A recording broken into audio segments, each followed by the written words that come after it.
Right, class is over. What do you think of class today? I thought it's very interesting, and I think it's going to be very helpful for my project. Yeah, I really like the article about facial expressions. It's just really so interesting how people react differently and they have different facial expressions based on who they're talking to. Totally, I really love our discussion, and it's very interesting finding what you have brought up, the Caucasian and also like Asian will have different like expressions when Hmm. falling to the universal categories. Hmm. Yeah. Yeah, I agree. Hey, Keith, what's going Oh, on? hey, what's up, guys? How's it going? Good. How are you? Dude, I heard you guys just had class and you have this big project that you're doing. What's the deal with that? Oh, it's our final project, and actually it's going well, and we're going to talk with our professor later about what we're going to do.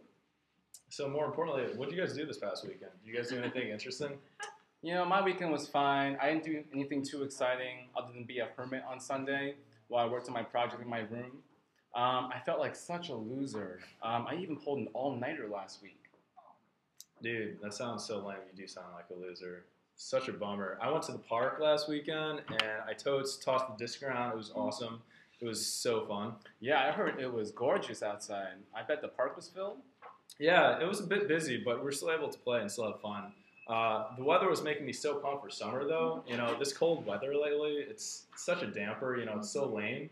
I'm really just looking forward to going to the beach and surfing and hitting it up. You know. Okay, that sounds fun, but not so much the surfing part. I'm not too much of a wimp to try that. I think I'll just go and get some color under the sun. So when are you guys going to be done with this project? Sun color. Yeah, I'm not sure. Like, my professor is such a psycho, I feel like, for assigning such a big project. I'm trying to finish it by Friday. I've just felt so burnt out lately.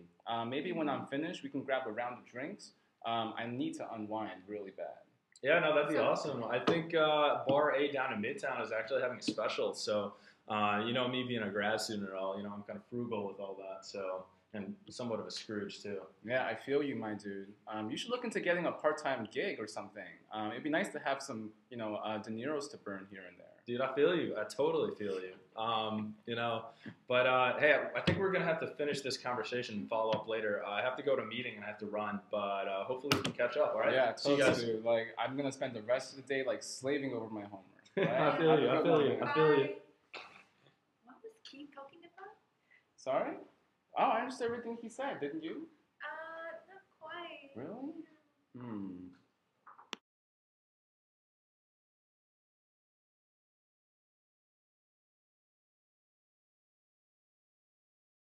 So, you just saw someone facing the experience of trying to understand a conversation in slang. Sometimes when a language is not your native tongue, it is difficult to pick up on slang. This can be frustrating and make it hard to make new friends of a different culture. Many foreign students complain that American students use too much slang when they are speaking casually. We are going to show you some attitudes that you can have when encountering slang and how to best respond to this situation. The first mindset is also the most common, avoiding interaction completely. If you know that Americans speak a lot of slang and you always find the experience frustrating, you might just want to leave the conversation or not engage them at all.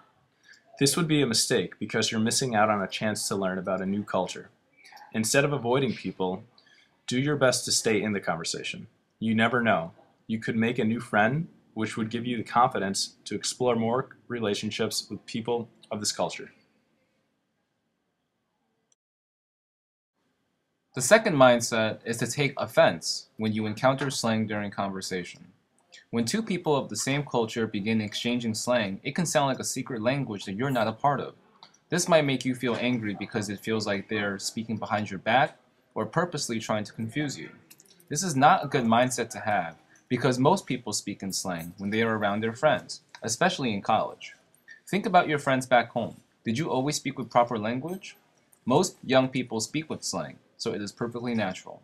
If you can relate to why they are speaking with slang, it will be easier for you to deal with. The third mindset is to laugh along to avoid embarrassment. If you don't want others to know that you don't understand something, you might be tempted to pretend. This can be an issue because you are avoiding making valuable mistakes that can help you learn a new language faster. Instead of pretending you know what is being said, ask questions for clarification. This lets others know that you care about being involved. The best mindset to have when encountering slang is to be adaptive and flexible. Slang is a universal part of global languages. We all know slang in our own cultures. When you encounter unfamiliar slang, use language techniques, such as trying to literally translate the slang term or using the context of the sentence to determine its meaning. For example, if someone said, "Don't jump the gun," and raise your hand before you know what you're going to say, you can use the context to figure out that "jump the gun" means go too early. You can also use the widely known knowledge that races are started with a gunshot to translate the slang into something you know. There are many strategies for overcoming unfamiliar slang.